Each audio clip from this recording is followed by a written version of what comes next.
Join the conversation. Contact the show on Twitter, on Facebook, and on our website, Motorsport Radio. Hey up.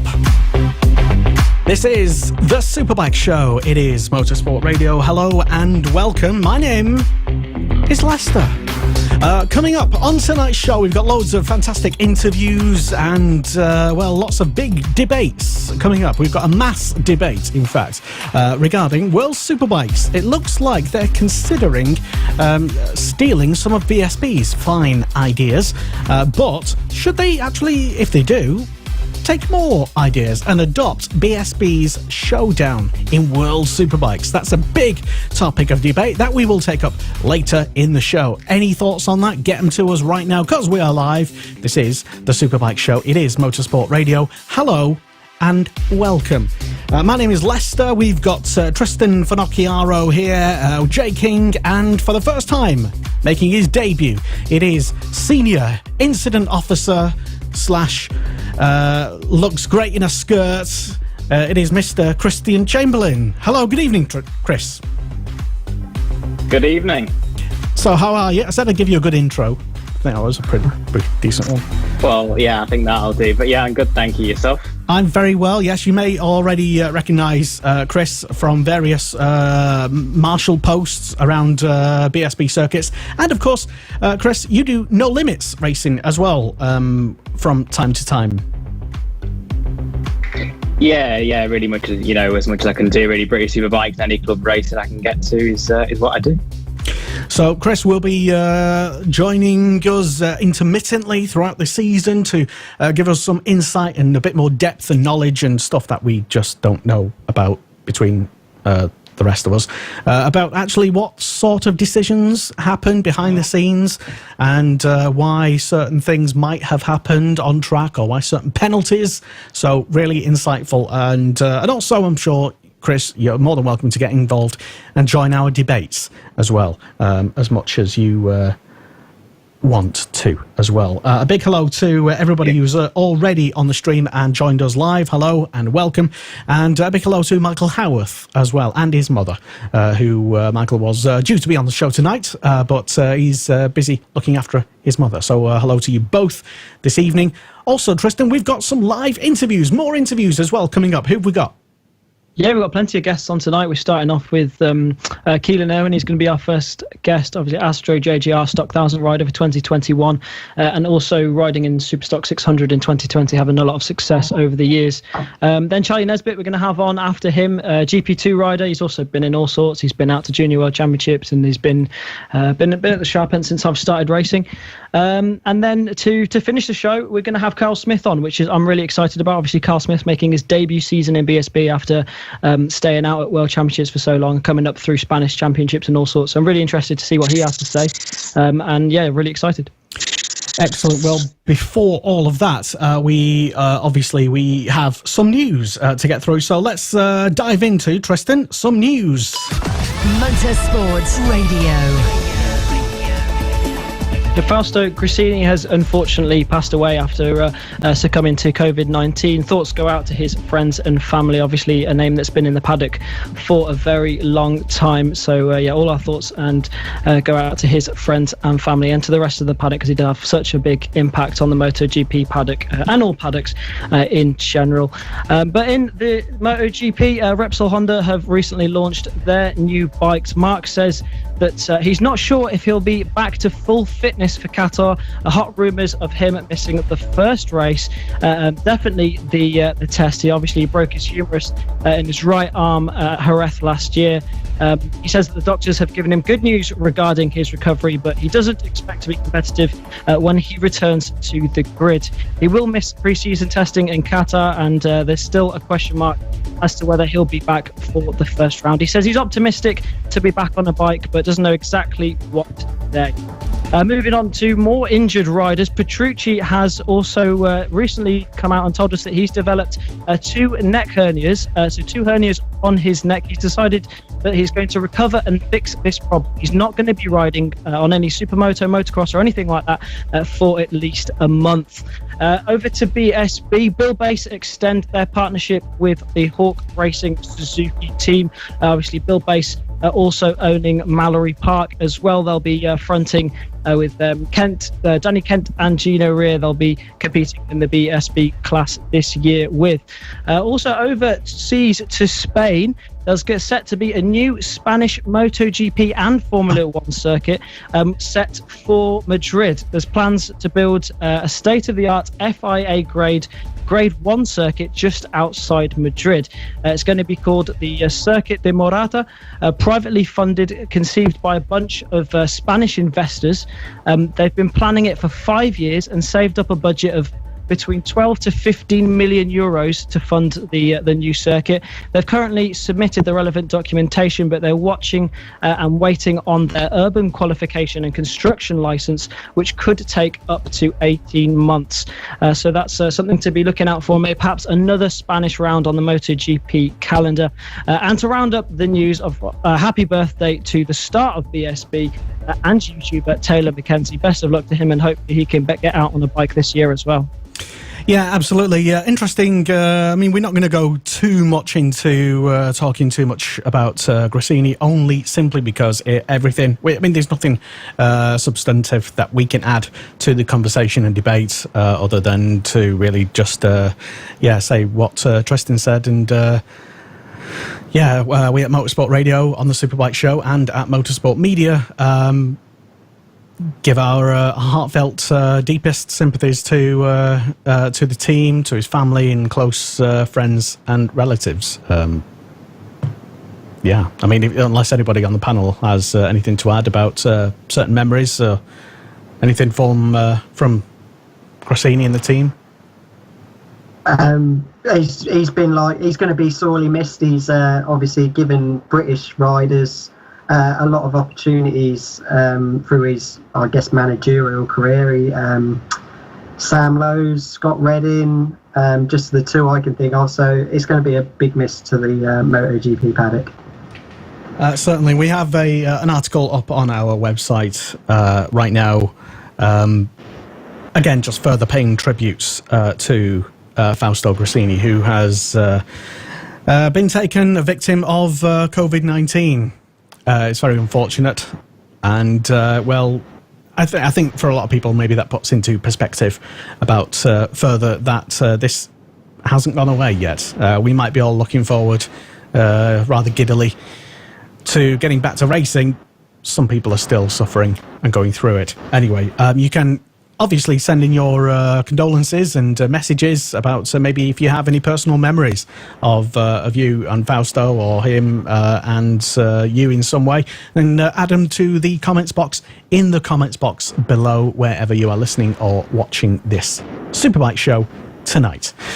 So interesting that you mentioned about, Tristan, the potential new Spanish circuit. That's one that passed me by.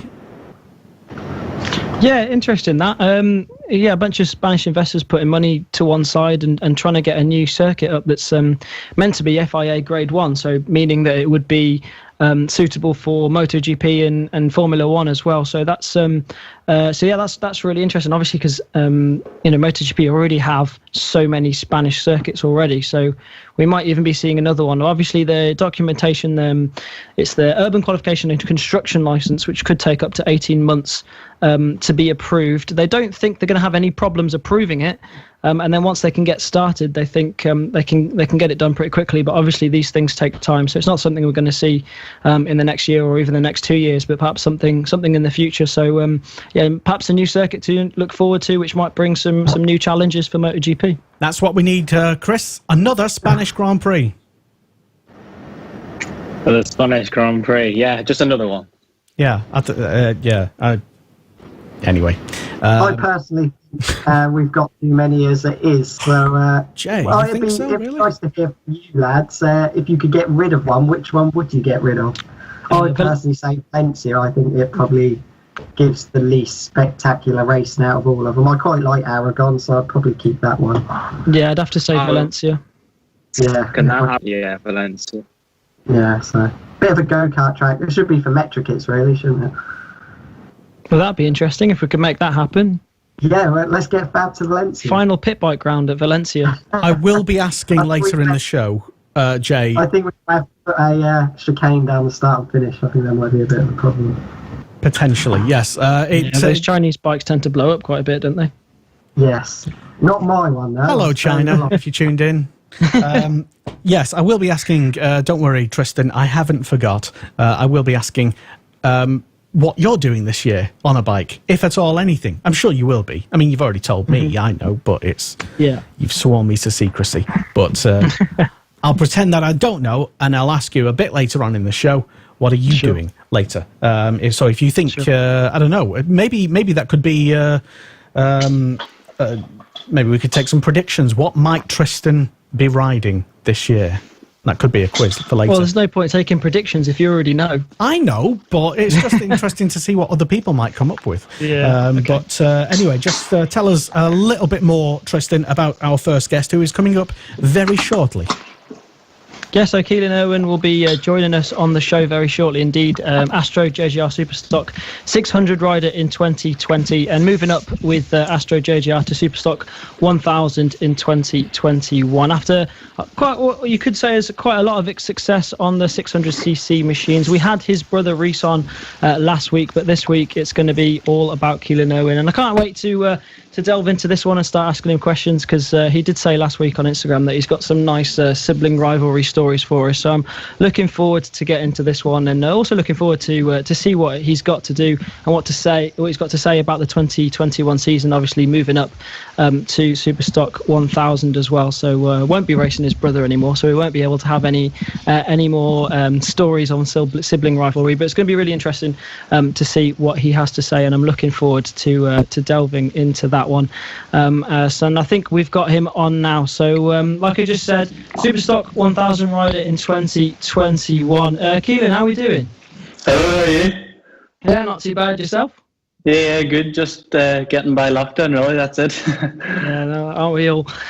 Just to start off, then, just to let everyone, everyone listening, everyone watching, know a bit about who you are. We would just start off. We'll start at the beginning.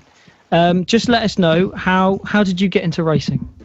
Well, obviously my dad raced. He done like Irish road racing and stuff back in the day, and he stopped racing then whenever I came around. But we weren't really ever supposed to go motorbike racing. It wasn't something Mum really ever wanted us to do or had mapped out for us. And then it just I started getting a bike. My dad had a bike shop, and then a bike got traded in, and I just kind of commandeered it as mine, to be honest, and just started pretty much flying about a field in Ireland, and kind of went from there. And then I was doing schoolboy motocross, done that for a few years, and I got hurt quite badly in 2013. Well, not badly, but I was just continuously getting hurt. So I kind of took some time off, and I took a year out. And in that time, I took out Reese won 4 championships in 1 year. So I was like, okay, I need to go back and do something, because I'm letting the side down. And then it just I always wanted to go short circuit racing, especially because that's what my dad done and stuff. And then I got into Aprilia 125, and I done some racing at home. I didn't actually do, because I had some time out, it was quite easy for me not to do much. And Reese was still racing motocross at a really high level and stuff. So I think I done 3 or 4 races in 2014. And then one of them, and then at the end of 2014, I went and done a Super Teen race. Trevor Scott took me to do a Super Teen race. He was a friend of my dad. And obviously, even though, because I was taking it really relaxed and stuff, but I done pretty good. We didn't even do the practice day before or anything. We just turned up on Saturday morning, and I qualified 8th. And Super Teens then was hard. It was some great riders in it. Skinner was in it and stuff, and loads of really good riders. So I think then I kind of seen maybe I had a bit of an aptitude for it. So then I kind of went and done 450s after that, and went through the classes to now. Yeah, and now you're a front runner in the BSB paddock, which is brilliant to see. Brilliant to see those progression routes. So move into more present then. How do you feel 2020 went for you? Yeah, 2020 was good. Some aspects of it I was really proud of, because in 2019 I was really fast, and especially in the middle of the season I was probably one of the quickest people for raw speed and stuff. I felt like this year, for a few reasons, I didn't really have that raw speed, and the main one being that I was just so focused on being consistent over the winter and stuff that I kind of neglected like the sprint speed a wee bit, I think, anyway. And just small things, like because I was working on being consistent, like I didn't use a new tyre from the last round at Brands until the first round at Donington.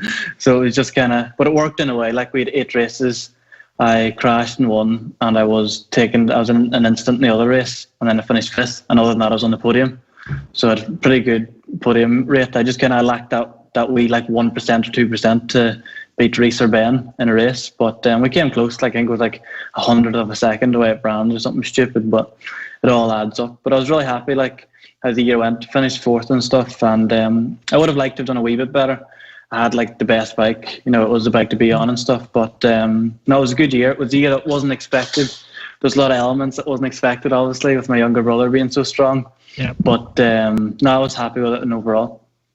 You mentioned the bike being really strong. What I found really interesting was you made the move from Yamaha to Kawasaki, from the R6 to the 636. You were competitive on both, I think it's safe to say. Did you prefer one or the other? Yeah, no, definitely. The Kawasaki is definitely probably the bike for that class, 100%. I think it's been shown this year. Ben was pretty, he won the championship, and it's just a really good bike. The biggest thing about in Superstock as well is like it's got 636 cc. It's fast. Like I think I passed Reese down the back straight at Brands and almost blew stickers off. They've got quite a bit more speed. But obviously it lacks. The R6 is better at some stuff, but overall, I would definitely, if I was going back, it would be on a Kawasaki. Did you ever have any doubts about that? Did you ever regret that move after seeing how competitive Reese was on the Yamaha and some of the other riders? No, not really. Not really, to be honest. I think, like, especially in Superstock 600, the bike's so close that 95% of it's down to the person on it, It's, I was happy with my bike. My bike was brilliant. To be fair, the Astro JGR team, it was just the bike was brilliant. Never missed a beat all year. And obviously, I mean, you were obviously with Astro JGR, and Reese was sort of, it was a bit more of a family run thing, but you were both sort of running out of the same awning. What was it like running 2 different bikes in the same sort of area? It wasn't too bad, to be fair, because we'd done it before when Reese done Moto 3, and then I done Stock 600 on ourselves. So that area, it wasn't really that hard. And to be fair, I had my bike pretty well dialed in straight away, so I wasn't really making big changes or stuff. I was just I was happy with where I was. Reese was still learning, because he was changing a lot of stuff, but we don't really ride anyway similar at all, so we couldn't even really share that stuff. Like, I like my bike like really revvy, and because I'm quite smooth, and he likes his bike soft, because he's quite aggressive. It's so like our bikes were just in complete different windows, so you couldn't really compare. I understand as well. During both these seasons, you've had a good bit of help from the British Superbike rider Gino Rea. What was it like working with someone like that? Yeah, in 2019 we had help from Gino. It was really good, to be fair. It just kind of he obviously wasn't racing at the time, or he was supposed to race, and it didn't work out. So no, it was really good. Gino's a really good person. One of my good friends still, and I think now in that build-based bike he'll be good in that. To be fair, he's got everything around him. But it was a really good year. I would say we got on more at the start. Obviously, it started off that we were like in his team and stuff. About halfway through the year, we were like friends, and that's how it developed so much. And obviously, he's got a lot of knowledge. He's rode so many different bikes, from Moto 2 to Super Sport to Superbike, so it was really good. And it was brilliant. I'm going to move a bit to because obviously both you and Reese, you're coming over from Ireland and one of the further sides of Ireland to come and race here. What's involved in all that? Because obviously, I mean, for racers like myself or Jay, we just sort of pop down the road and we're at Donington. Whereas for you, it's a lot more difficult. Yeah, it's a proper journey. Like for example, like we leave on Wednesday at about lunchtime normally, so that just puts it in perspective. And then you're like, we have a 4-hour drive to the boat. Then you get on the boat for 4 hours, and then it depends where you're going. Then, like, obviously, Brands can be 6 hours then. So it's, to be fair, it's not too bad for me and Reese. Do a lot of sleeping. But my dad and Wesley, they've done it for years for us now, to be fair. So it's not going to be as bad in 2021, because obviously we're going to probably just fly in, maybe drive to some of them to just to make sure. Well, it depends on this COVID-19 situation, but yeah, it's a lot of travel, and it's not easy either. It's not easy to travel. Like it definitely makes it a lot harder, and it's full credit to seeing how many Irish riders there is over there, because it's like I would kill to be able to be in my own bed on a Sunday evening, but it doesn't happen. I'm assuming it's a lot more of a drain on funds as well. You're spending that extra bit to get over as well. Yeah, it's everything. It's money, time, because obviously more time off work and stuff for people who are working. It's it's just, it makes it so much harder. And hopefully in the not too distant future, we'll have a BSB round back again in Mondello Park. The track definitely deserves it. It's, that obviously, like there's tracks, like it's a brilliant track, and BSB has been there before, and they've put a lot of work into it and stuff, and it's got all the infrastructure and stuff. It's nearby airports and ports and stuff. So now, obviously, with Aston kind of sliding away, hopefully it's something we can see return again in the future. Let's say that did happen, because obviously already the British Championship is already I'd say it's quite Irish dominated. All the Irish come over, they're all fast and they're all at the front and they're all doing really well. So the names you can list loads.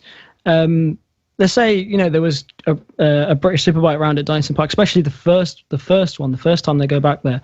Would you expect to see it just completely dominated by Irish riders? Okay, it depends on the class. Obviously, like the Superbike class, I don't think the results would be that different than if they raced at Knockhill. The same in Supersport and Stock 1000, and probably even Superstock 600. The short answer to the question is probably no, because it is quite a step up from Irish Championship to British Championship, on the level. But just because obviously the tracks and stuff, and it's like professional series. But there's no doubt Ireland's produced some great riders as an island, and I think it's more probably just because but you have the travel and all that added into it. That by the time it just gives you a chip on your shoulder maybe. Because you don't have it as easy. And I think, especially with the Superbike class this year, obviously there was Andrew and Glenn. Jack was very strong as well. And Farmer and stuff. Like, there's loads of good Irish riders, and it's great to see. Obviously, he's a 6-time world champion, comes from here as well. But I think as well, it's probably a bit more of, not a mainstream sport, but like it's maybe more publicised in Ireland. It's not great. Like, it's not like they're superstars or anything, but it is probably a bit better than in England. You spoke about, I remember now, I think it must have been about 2004 when BSB did first go to Mondello. And I think I remember them, Johnny Ray, he would have been extremely young. I think he was on a Red Bull Fireblade, I believe. It was a bit of a support team for HM Plant, and he actually got pole. Was like, he had been nowhere near the front all season in that year at BSB. It was his first year, and I do remember him getting pole, and I think he got taken out by Michael Rutter before he even got to the first corner. So it would be good to see how well the Irish boys would do if we did go back to Mondello. Yeah, I know this is all speculation and things like that, about Mondello Park, but I wouldn't say it was actually unrealistic, for British Superbikes to return to Mondello, because, in the past, we've been to Aston and things like that. And I know, it is a view to try and get to, potentially, some more international circuits. And, with Ireland just being over the water, in a few years' time, and once COVID has disappeared, then I can't see why not. Yeah, no, definitely. It was only really in my head. To be fair, I don't know anything that's happened or anything. It's just kind of, someone mentioned it to me today when I was in the shop, and I just thought something else. Yeah, because I was very young when BSB came, so I don't remember. I don't remember it or anything. But I've watched the videos actually this week. Someone, a sponsor of myself and Reese, Noah Fox, shared it on Facebook, and we watched. I think it was 2005, and we watched it. I was like, oh, how cool is that? Like, because obviously we do loads of laps around there from like bike to bike track days and stuff. We do a bit of like instructing on them days, and it's brilliant to see. And I think it would be good. It would be good for the whole series, but maybe one day, and hopefully I'll still be racing to experience it. It's definitely something to keep an eye on. Very interesting. I was going to say, it'd be very interesting to see how the Irish guys actually do against the British Superbike guys, if we do go to Mondello, because obviously the Irish guys have had more track time over there, so it'd be really interesting to see the competition. Yeah, definitely. Yeah, for sure. And now focusing on your 2021 season, because you're making that big step up now. It's, big boy toys now. Moving up to Stock 1000, how does that feel? Yeah, good. Obviously, the first thing is it's obviously with the team and stuff that I know. So that was like it was pretty high up on like the reasons why I was happy to go and stuff, because ideally I probably would have wanted to go Supersport or something. But when I spoke to Stu and stuff and at Astro, and they were really keen for me to do it. And to be honest, once they made it clear that they were keen for me to do it and that they wanted me, I kind of was like, oh, now, it's the right time to do it and stuff. It's probably the worst year to do it because I've still not rode the bike and stuff, but that's no one's fault. It's just how it goes. But it's a big step. The best thing, I'm lucky is I've got two really good teammates and two really fast teammates who I think will definitely challenge for podiums and wins and stuff, so that will definitely drag me on. And the bikes are really good and they're proven, so it's kind of a no-brainer. Like, opportunities like this don't come about. So I couldn't really turn it down. And I mean, you've said that you haven't had a chance to have a go on the bike that you're going to be riding. Have you had any sort of chance to try any 1000 at any point in your career? In 2019, I done like 3 sessions on a V4 Aprilia, and it was actually one of my sponsors, Philip Case, has it, and it felt more like a 600, to be honest. It was no big deal, so I don't think the BMW is going to be like that. But and that's why I didn't really factor that into my decision. Like, I'm pretty much starting from scratch. So what was your mindset going forward onto it then? It's just sort of like starting from basics? Yeah, I think it's really important just to take it like lap by lap, race by race, and then situation by situation. I have no real goal at the minute, to be honest, because I don't know where I'm going to be. And I expect it to be difficult. Like, there's a lot of really good riders in the class. But I just want to progress through the year, and hopefully by the end of the year, if we get enough time and stuff on the bike, I think we'll be able to go well. Like, I wouldn't make the step up if I didn't think I could do well, obviously. But it's not ideal the way the COVID thing is with us at the minute. But it'll be good. It'll be good. I'm looking forward to it. It's just hard to put a figure on it at the minute. Yeah, of course, and it's always hard to know before you get on and start testing something. But surely moving up with the same team has got to give you some sort of peace of mind. Yeah, 100%. It's so easy. Like, I got on really good with him this year, even though he said I ran out of my own on and stuff. So I'll have one of my mechanics, Wes, who's been with me for years. He'll come with me to the Astro team, and so it's a wee bit of continuity as well. And I know all the guys. It's it's really good. Like, I don't have to learn any new people or anything. I'm really looking forward to that, and I just can't wait to get it going now. It's so unfortunate the way things are at the minute, but hopefully we can get going. And as I said, there's not really much more I don't really know what. I've not really thought about it that much results wise and stuff. I just want to get on the bike and like improve on the weak areas. It's it's good. I can't wait to get going. You mentioned that, I mean, your original thought was to move from stock 600 to Super Sport, which, I mean, is an obvious jump. So stock 1000. Would you ever still consider moving to Super Sport, even from stock 1000? Oh yeah, definitely. It's definitely, like, I see them two classes being like level. There's no, so wouldn't really mind. But it wouldn't. Obviously, I've got a really good opportunity in stock 1000 now. So at the meantime, like, my focus is on stock 1000 until that's not available. I knew pretty early on in the year that Reese was going to the Appleyard Macadam team. Like, we still had a good bit of racing and stuff to do. So I was like, he was beating me in stock 600. I didn't really fancy racing him on the best bike in the grid. But and as well, the Astro thing, it came up, and I spoke with Stu.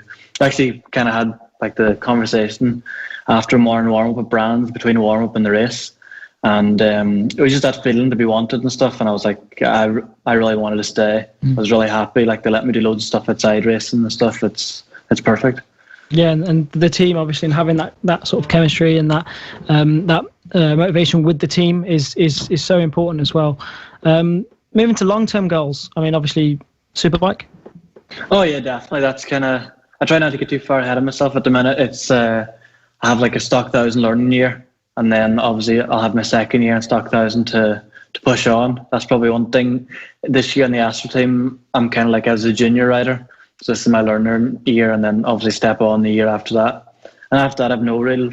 I don't. Obviously, my end goal is getting Superbikes and stuff, but I'm not really focusing on it at the minute. It's just literally, we've got 11 weekends, and I'm not even thinking about the first weekend yet. I'm just thinking about the first test at Donington on the 13th of April. because I think that's kind of, I'm in like such a new learning, and I've got so much to learn that's kind of the best way to look at it. Yeah, no, that completely makes sense. Obviously, everyone's goal is to that, and then taking that step by step is your best way forward. Moving to, stuff that I'm sure you talk about a lot, and you're probably tired of talking about. But you did mention something on Instagram last week that just made me think that there's going to be some good stories coming out of this. So moving to the sibling thing, what's it like racing against Reese and having someone there, that obviously a brother? It's really weird, I like meet people, like maybe not now, obviously, because I can't go in there, but if I meet people in the shop or whatever, locally, like, obviously they ask how you getting on, and then they'd be like, oh, what about Reese? And that's like, so like, and the same, Reese has it the same way as well, like, where they ask about me and stuff, and as like racing as well, the first thing you have is like, people don't ask you about your cell phone as well, and it's hard to, and but it was hard this year. Not hard, it's not the right word. It was different. It was definitely different. But I think as well, because we are so close, like we do everything together. And the only thing we've never done together is train together, which is weird. And so that stayed the same. But it's definitely weird. Like, it's because I'm pretty clueless when it comes to working on the bikes and stuff. And Reese is really good. So like, he would be like getting my bike ready and stuff on a Thursday. And then I do all the smart stuff like putting in entries and stuff. But so it's really weird. I don't really know how to go into detail and stuff but there's been no standout bad moment or good moment with it. Like, Brands was obviously a good moment, finishing first and second together. It's like that stuff that we didn't even dream of. Like, I remember like being in Spain and being like, oh, imagine if you could just get in the top 5 together. Like, that would be really cool. But and we ended up, the two of us were on the podium in every single race. Like, it's insane, and it wouldn't be possible if it wasn't for obviously my mum and dad and all our sponsors and stuff. But it was definitely good. Like, and the thing as well, like, obviously you touched on last week, people said how much time racing the bike and all this here. Like, it's just like, people forget, like, at the first BSB test, I was riding and Reese wasn't riding. He was like doing my tire warmers and stuff. Like, it's just kind of, it was insane. Like, and there's so much stuff that obviously went on through, like, he rode really good, and he did obviously beat me more than I beat him and stuff, but it was, we kept it fairly amicable, apart from that one time he put my wet tire on backwards. And whether it was on purpose or not, but I'm pretty clueless when it comes to that stuff, so I'll let him off. Was that a point where you guys were competing against each other? Yeah, it was the start of this year. It was, I'm trying to think where it was. It was only a track day or something in Mondello, and we were like, it came and the wheel was on the bike and everything. I was like, a tire's on backwards, and it was Reese. But it was it's pretty good. We're quite, like, I'd say now since we've stopped and like we've gone our separate ways, now like there's more, like, we joke about it more, and there's more slagging about who beat who and stuff. And probably our friends knock more crack out of it than we do, to be honest. We kind of brush over the subject.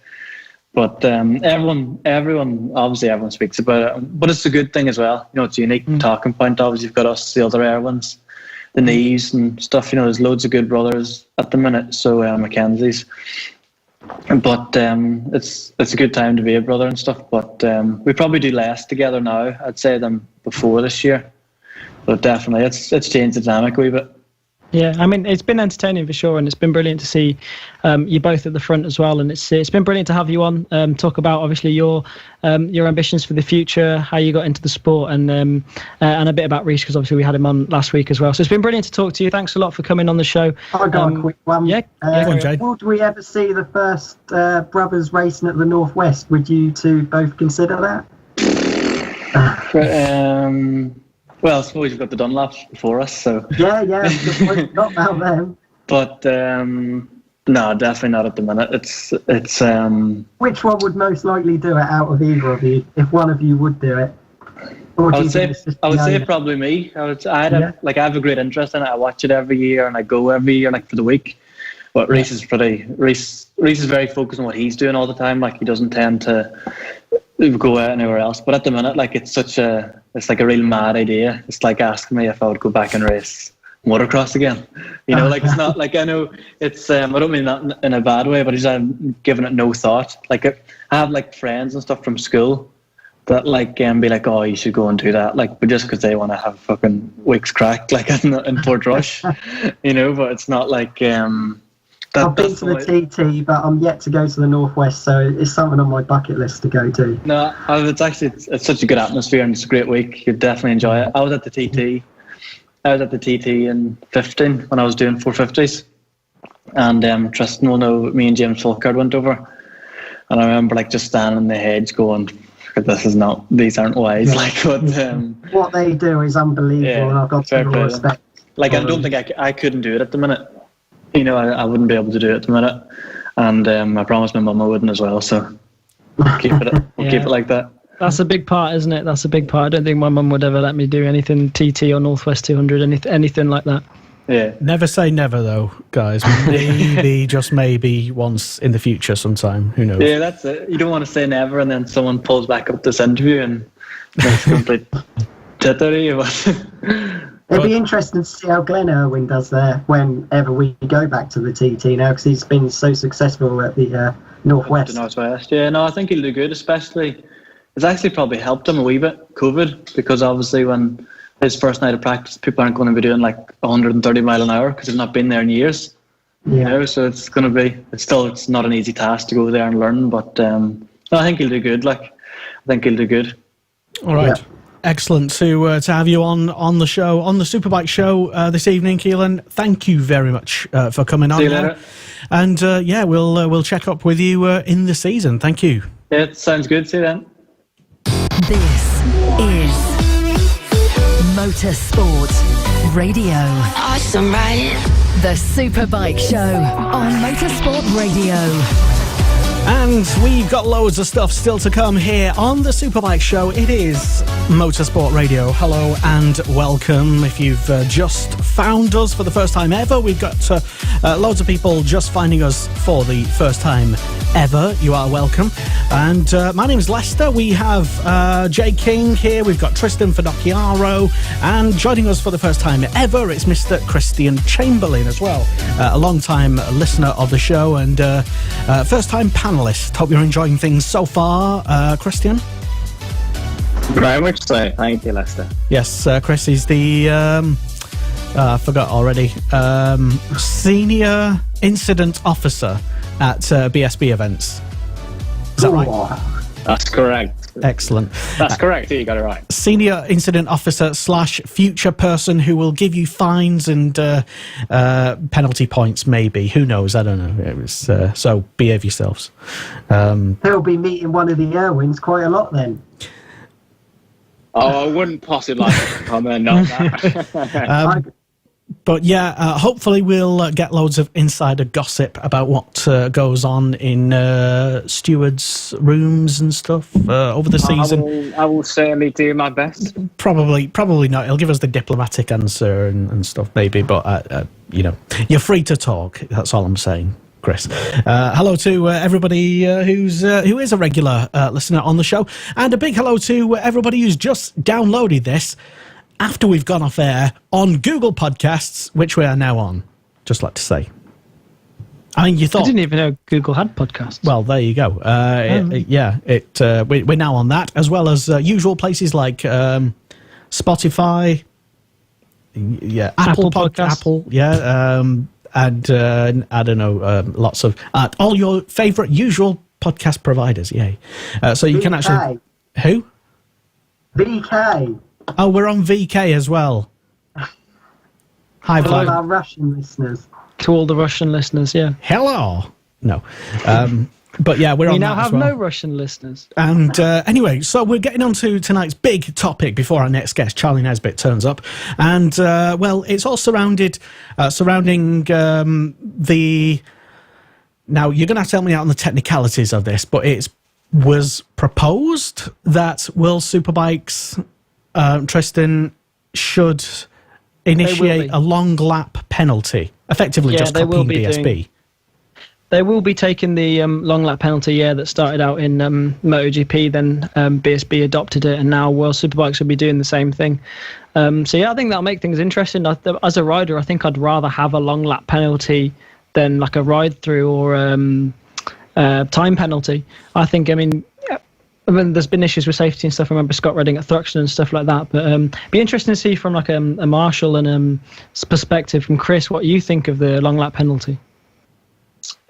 The long lap penalty, I think, works because it essentially enables race direction, and it also, it also gives the rider another chance because, you exceed track limits on a certain number of occasions, etc. And then, your only option really is then a ride-through penalty. So it enables really them to stay in the race, lose some time, but still be in the race. If you get a ride-through penalty, it's almost like your race is over. So I think it's a good idea. The only problem will be is like at the, in the British Series, it's not always logistical to be able to have a long lap location at every circuit. That is a good point, actually. Because safety and all that sort of stuff. I mean, you guys remembered Scott Redding at Thruxton when he had that sort of almost pretty much disagreed with the decision and didn't want to do the long lap penalty because he thought where they'd put the long lap penalty on the circuit was dangerous. Yeah, we've heard that quite a bit in BSB actually. Where at was the end of the day, Thruxton. I forgot. Yeah, that was Thruxton when Scott Redding was in it. Where on the lap though? I completely forgot where it was. I can't actually remember the corner names at Thruxton. I've only done it once, but it was the chicane. Oh, the chicane. Right, left, not the last one. You've got the fast the first corner. One. They're all fast. About the fast turn 4. Yeah, something like that. Yeah. Fair enough. Just before the other fast corner. With that. And the technicality with that is whereabouts it was located. It was actually in between two corners. So when the riders were exiting the long lap, they were essentially exiting onto the racing line. So that's why it was, Yeah. Do you think that's a location that's going to be kept after all of that? Yeah, I think the locations are strictly, set out by MCRCB, by MSV, Stuart Higgs, etc. They all go into the safety laps at the start of the weekend, and all of these locations have been put in and are, essentially the only locations. And if it is the case that at certain circuits it's not, it's not viable or safe to do so, then there just won't be a long lap. And I assume that will be the same kind of thing for World Superbikes. Well, the big question that we're asking tonight, if it does get adopted at most World Superbike events, this long lap penalty, should maybe World SBK go one further? And, I mean, if you're going to copy anyone at all, it might as well be the world's biggest domestic bike championship, BSB. And should World Superbikes steal the idea of the Showdown? Would it make World Superbikes a bit better? I think whatever they do at this point, it'll be called a gimmick or it'll be called copying BSB. I think. Well, there's nothing wrong with that. Nothing wrong with copying BSB. It works. No, I agree, but I feel like whatever they do at this point, they're going to get negative press for it because they're already in a bad limelight. Especially with British fans. So I think whatever sort of happens now, whatever they try to introduce, people are just going to sort of react to it and call it a gimmick. And that's the way I see it. Jay, your initial reactions? I actually think World Superbikes has been on the up the last couple of years. I really enjoyed especially Bautista really taking it to Ray at the start of 18, was it, or 19? And then Scott Redding obviously probably put the best bike to Johnny Ray in the last couple of years. So I think the championship's been pretty good the last few years. World Superbikes I still don't think is anywhere near what it used to be. But I think it is on the up. So while it's on the up, I would probably leave it the way it is. Well, like you say, it could be better, I think, is not to put words in your mouth, Jay, but and maybe we shouldn't go back to, the way things used to be. Maybe we should just think about new ways of doing things. I mean, the 90s were great, obviously, but they were the 90s.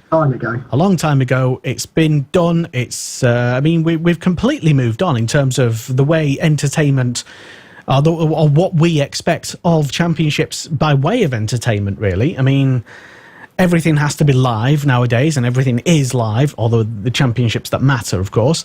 And there's so much on-demand content, and just the way that we now automatically expect and demand to be entertained. So if this long lap penalty, which is part of that package of entertainment, because it doesn't necessarily. I mean, the safest way to do it would be a ride-through penalty, and they already, do that. But it's a bit, yeah.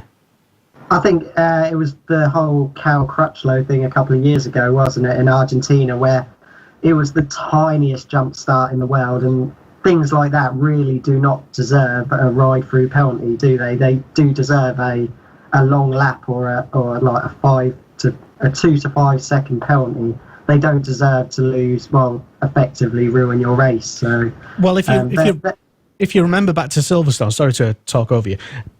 If you remember to Silverstone last year, not in BSB, but in the British Talent Cup, I'm sorry to bring this up, Harvey. A couple of times.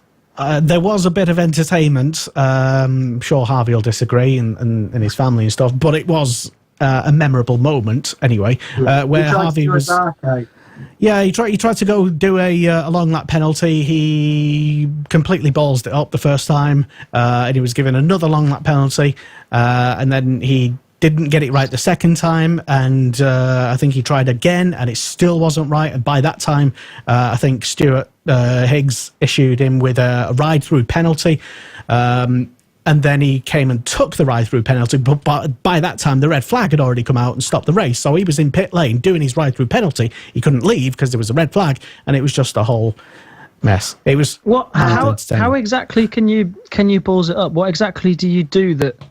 what exactly did he do that wasn't quite right? The first one, he didn't get into the. You've got to enter You've got to enter at a certain place. Yeah. So basically, there's such thing as a partial long lap penalty. So you have to enter and exit within, the line of the long lap penalty. So if he hasn't completed the long lap penalty in its entirety, then it's then not being completed. So he then gets 3 occasions to complete that long lap.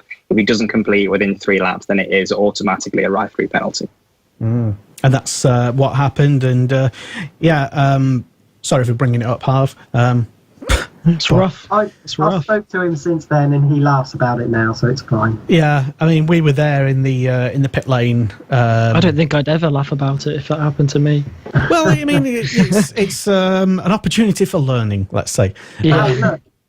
Any publicity is good publicity. You've got to look at it that way. But the big question is, really, should World Superbikes go one further and adopt a BSB-style showdown? Chris, what do you think? I understand why they might want to, or why it might be an idea. But for me, the British Superbike Championship is the best domesticated series in the world. And they have their own unique way of doing things. I would say no. Yes, World Superbikes has been on the up, but no, I think they should remain as they are. Introduce the long lap penalty, but no showdown. So is it a gimmick? I would say quite probably, yes. Oh, interesting. Well, it's interesting that considering it works so well at BSB, and that's not considered a gimmick, certainly by me anyway, but it's not universally popular, I do understand that.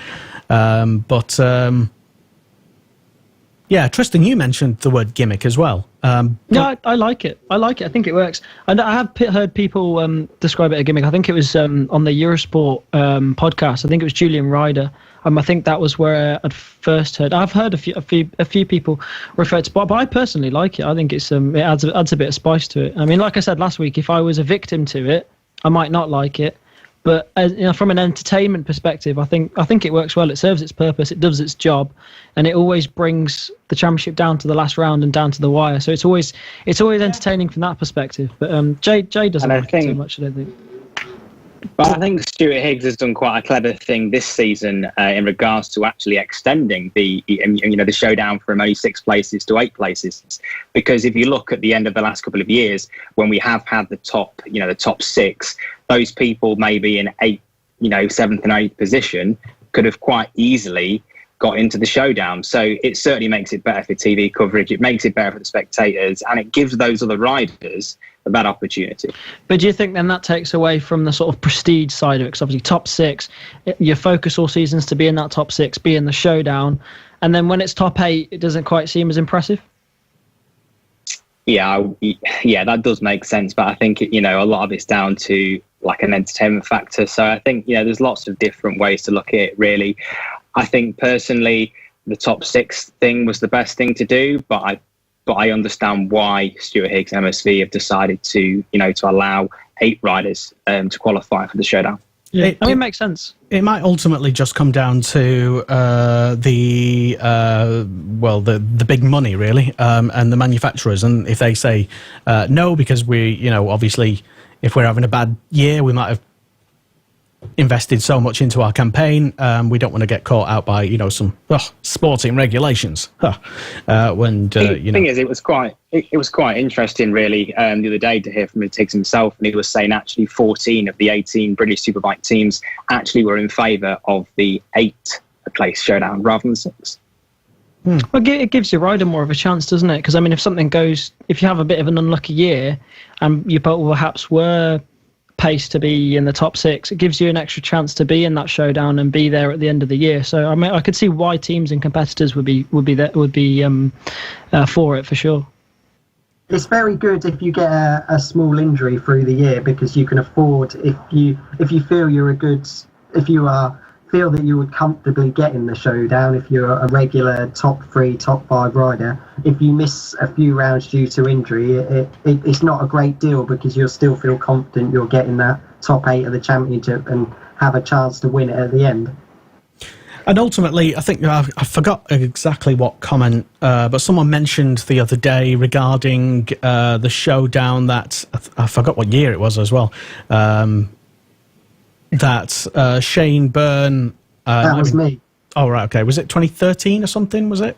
It was the year Tommy Hill and 12. John Hopkins went to battle. But if it would have just been a fair championship, like World Superbikes is now, Shaky actually would have won on points. That's an interesting comment that you make. If it was a fair championship like World Superbikes is now. If it was a normal championship, if you know what I mean. But again, that's just an... I can tell we can tell that the way you think about it at the moment is that there's still a bit of unfairness in that system. If I was Shaky, I would feel really hard done by, wouldn't I? Because I've won the most races, I've scored the most points, but yet I've only come 3rd in the championship. So, but then again, still, it's the championship is a season-long thing. So it was at the start of the season, so he knew what he was going into. And it's the same rules for everyone as well, isn't it, Chris? So I mean, yeah, you might have had those stats, and we might see it this year potentially, where someone or some, let's say, fans of certain riders are a little bit disappointed because in a normal season, of course, he would have won, my guy. But that it's the same rules for everybody, really, and you ultimately got to be in it to win it at the Showdown point. I haven't got anything against the Showdown. I quite like it, as Tristan says. For the supporter, it's really good to watch. But I was just putting it on Shaky's point of view. Interesting. Okay. Well, let us know your thoughts anyway. If you're tuned in or if you're listening after we've gone off air, let us know in the comments box below. Should World Superbikes go one further and adopt a BSB style Showdown? Would it add to the World Superbike Championship? Would it improve the show potentially, or is it just a gimmick? And if so, then why is it not just a gimmick in BSB, considering it works so well? Something to think about, maybe. Anyway, let's move on. It is the Superbike Show. It is Motorsport Radio. My name is Lester, and we've got Tristan Finocchiaro here, and Jay King, and Chris Chamberlain. And right now, Tristan, we're going to be joined by our second guest. Tell us more. Yeah, so joining us next on the show, our second guest for the show tonight is going to be the British GP2 rider for RS Racing. He's making the switch from the Quattro Spirit team to the to Calix Machinery for 2021. He's been around, he's done it all. He's done Junior World Championships. He's been racing since I can remember, and I'm really excited to have him on. So it's Charlie Nesbitt. How you doing?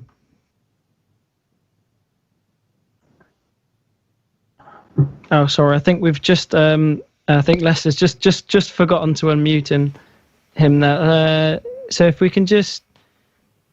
I think that might be you that's muted him there, Lester. Me? Yeah. Well, me? We expect to have him on. Okay. Can you? Sorry. Try and unmute yourself, Charlie, if you can. I can't unmute him. Oh, blimey, Charlie. There we go. How's that? Hey, there you go. Perfect. Sorry about Should have that. mentioned. How are we for a start? Yeah, not too bad, you?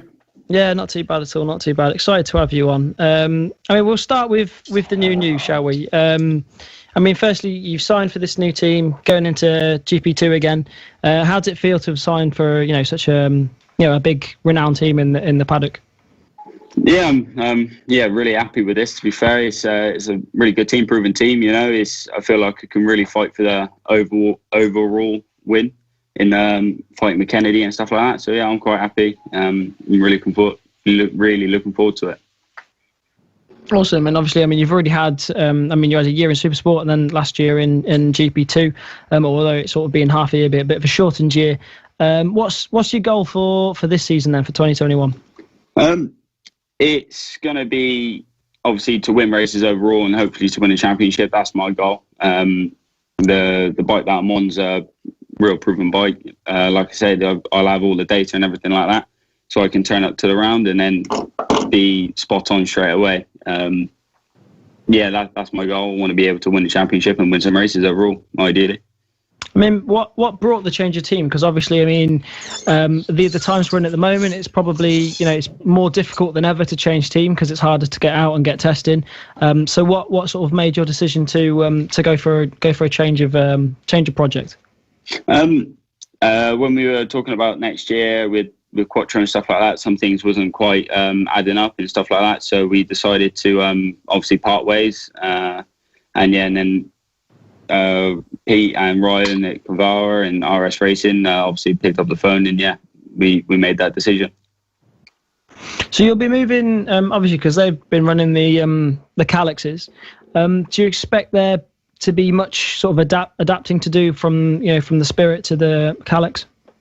Obviously, there's the engine-wise, because I'm going back to a 4-cylinder Screamer, not a Torquay Triumph, so I've got to get used to that. But I think the chassis will suit me in some ways, just because it's a little bit more stiffer and more of a race chassis. Not saying that the other bike wasn't a race chassis. It was just it needed a bit of work doing to it, which I think they're on about doing now. So they're developing it and stuff like that. But yeah, we just needed a bike to carry on and go forward. It's interesting you say that. I mean, would you say at all that there's that the British prototypes, like the manufacturers coming like Spirit, would you say that these are better to race in GP2 than say obviously than the Moto2 bikes that have come in, the ones that have come in from the world tracks, because they're more sort of developed to race on British style circuits? To be quite honest, it's to do with the tyres, because obviously the Pirellis are quite a lot softer than the Dunlops. So the Calixes will work better on the harder sidewalls and the harder compound tyres like the Dunlops. So we have to try and set the stiffer chassis up for that, whereas the British-made chassis are more designed for the Pirelli, so they work better on the British tracks because of this. Okay, so would you say being on moving to Calix, it's obviously, I mean, it's designed to do the European circuits. Would you say that's a disadvantage at all? No, not really, because we've seen what it can do with like car ride and stuff like that. We see what it can do. I think it would just take a few bits of setting up and then going from there, really. Yeah, I mean, at the end of the day, a good package is a good package, and a package that can work in one place most likely can work everywhere. And we've seen how strong the Calixes have been. What made you choose GP2 over Supersport? Because obviously you did a year, possibly two, I think, in Supersport on the Yam. Yeah, I did a year in 2019 on the Yam, but it was just more cost. We were doing, I think it's 4 or 5 engine rebuilds. I think it was 4,500 a time at an engine rebuild in a season. Said you blew up at the first one, didn't you, Charlie? Oh, I done 2 engines at the first round. Yeah, that was a bit hectic, to be fair. It just in engine rebuilds alone is massive, and then you obviously got the crash damage on top on Supersport, which is massive again. Not saying that the GP2s aren't.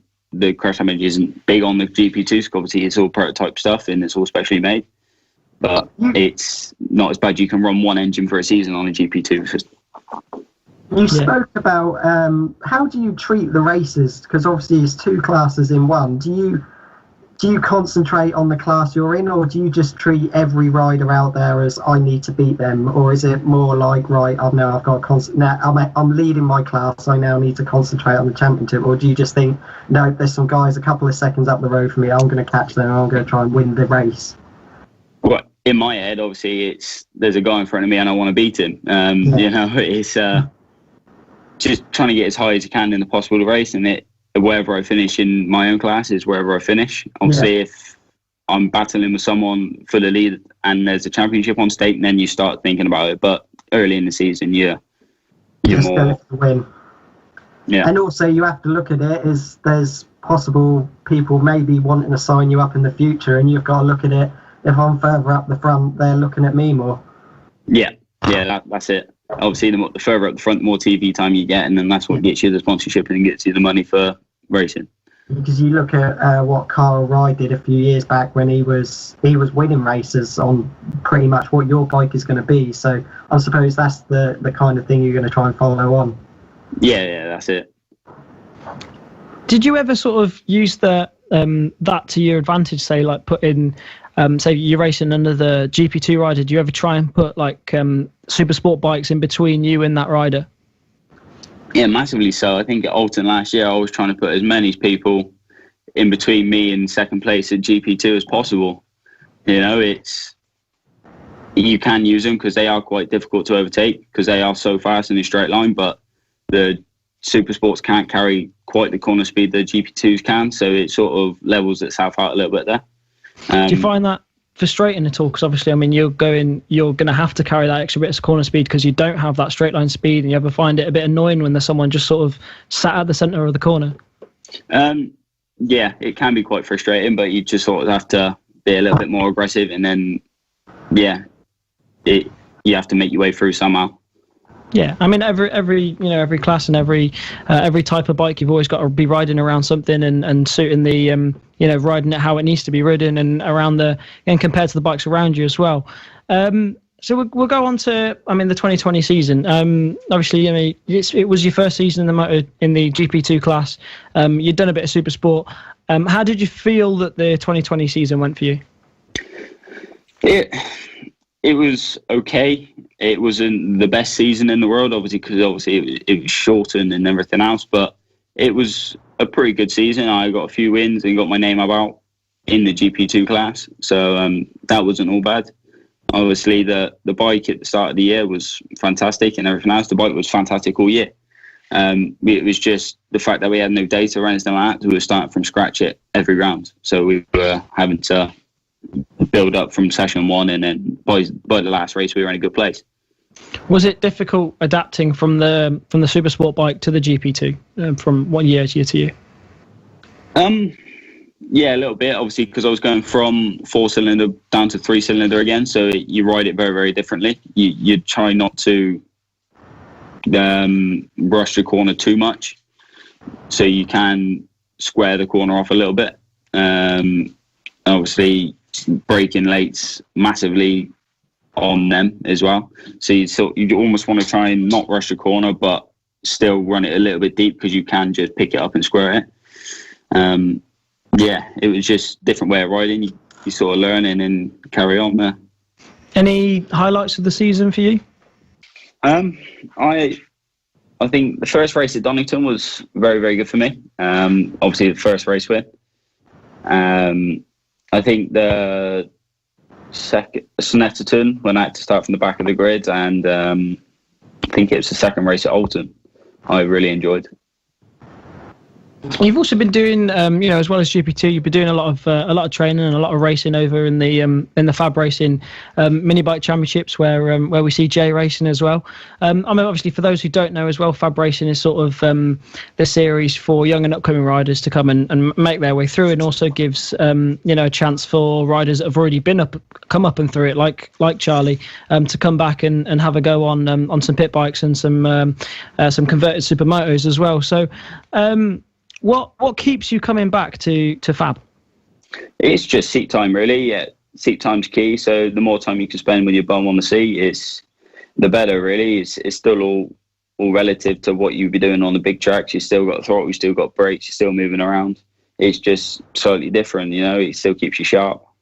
Yeah, and keeping Jay sharp as well. I'm not getting anywhere near him. It's just like you don't turn up to every round.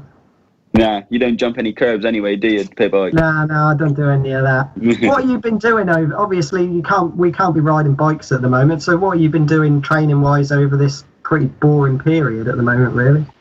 I've been on my turbo trainer. Obviously, I've got a few bits of equipment at home and stuff like that, and I've got Zwift, so I've just been flat out on that, really.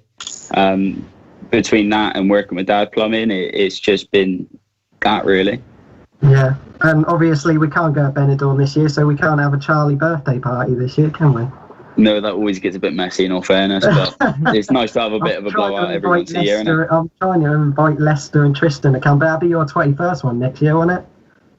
Next year will be my 21st, yeah. I have heard some stories, and I don't know how much is true, but I won't repeat any of them. But Jay's desperately trying to drag me along to this messy Spanish annual trip for next year. That should be brilliant. Beautiful. That sounds good to me. I'll be there. I hear you. I mean, when you're at Fab, you're also there helping the kids out. So what's that like as well? Wow, it can be quite challenging in places because obviously the kids have got an attention span of about yay big. But yeah, it is nice to help the kids every now and then, just to pass a little bit of experience onto them and try and help them along, really. And one question I've always had for you, because I mean, I've sort of, when I started racing, you were I think at the front of the 70s, something like that. And everyone, I mean, I knew you as Spud before I knew your actual name. Where did that name come from? It's quite a funny story, really. When I was born, my auntie, she picked me up and said, "Oh, he looks like a little potato, like a spud." And my dad's been calling it for me for ages, and it just stuck, and it's something that's just been there. Moving from that as well. Something as well that interests me is you've done a little stint out in the Junior World Championship as well, and it's something I think a lot of people gloss over. But what was that like? Because obviously it's completely different. Yeah, fantastic experience. The first year we were making steady progress. I was getting a few top 10s towards the end of the season, and then really starting to enjoy myself. The second year was a little bit more difficult with everything that went on with my manager and stuff like that. So the friction between the team became a little bit more harder, if that makes sense. So yeah, that's when we decided to stop halfway through the year and then come back to the BSB and go back on the Super Sport halfway through the season. Did you never think of looking at any other teams, any other options out there? Yes, trouble is, it's so much money out there. For a decent ride out there, you're looking at €250,000 for a half decent team, and then that's plus crash damage on top of that as well. So if you have a bad season, you could be looking at, I don't know, €350,000 if you're a heavy crasher.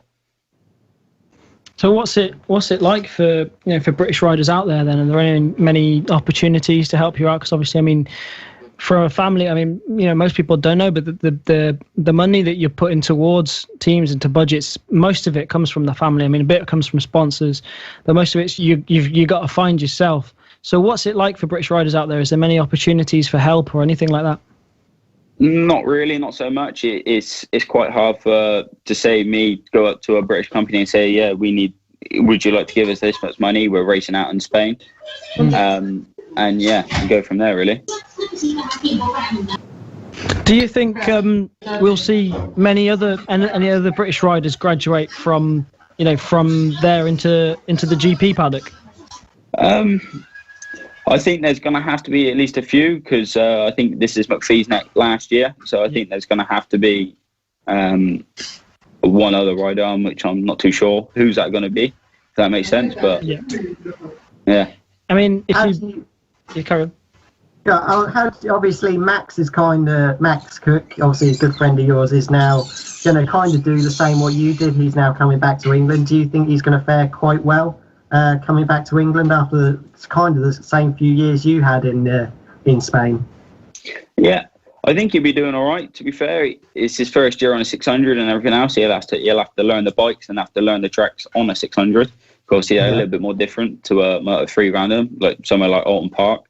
But yeah, I think he'll do well. I think he'll be fighting for the podiums towards the end of the season.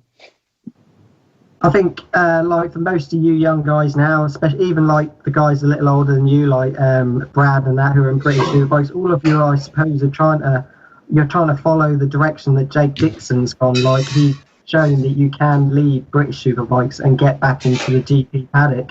Is that, like, obviously as a dream for yourself, that's something that you would aim to do? Yeah, for sure. I mean, if there's an option for me to go back to either Spain or even into World Championship, if the money's right and everything else, I hope to be able to go that way. Yeah. Yeah, I think we need some of the young British talent to get a chance soon, because it's pretty much Jake on his own now, like you said. So hopefully some guys get a good chance soon. Yeah, for sure. And if you had to put a name on it, because obviously there's a few British riders, trying their luck out in the Junior World Championship. Obviously, it's hard to say. You can't really know. But if you had to put a name on it, who would you think would be able to make that step into Moto 3? I don't really know, to be quite honest with you. There's a few riders in ETC. You got Casey O'Gorman, and you got Johnny Garnes is going to ETC. Obviously, you got Josh Watley, and you've got Eddie O'Shea going into World Juniors. Obviously, this is Eddie's first year in the World Juniors with a new team, new tracks, everything else. This is Josh's third year out in World Championship now. So, World I think Juniors Scott Championship. Ogden's still in it this year as well, isn't he? Yeah, Scott Ogden. To be fair, I think he made some real strong progress towards the end of the year. I think he'll be the next person to maybe make the step if that's possible for him. From your experience and from your perspective, why do you think there is a shortage of British riders in the GP paddock? I think it's just lack of funding. It's because the motorsport in England isn't so well known as it is like somewhere in Spain or Italy. Over there you've got that almost it's 50-50 between that in football sort of thing almost. Over here it's more 80-20. No one really knows of bike racing or anything like that. So yeah, well, no, that makes sense. But we hope we can see some more in the future, and then we hope to see a good season for you this year as well in 2021 in the GP2. Thanks a lot for coming on and talking to us. It's been really interesting to hear what you had to say. And yeah, best of luck for the season, mate. Cheers, thank you very much. See you later, Charlie. See ya, bye bye. This is Motorsport Radio. Awesome, right? The Superbike Show on Motorsport Radio.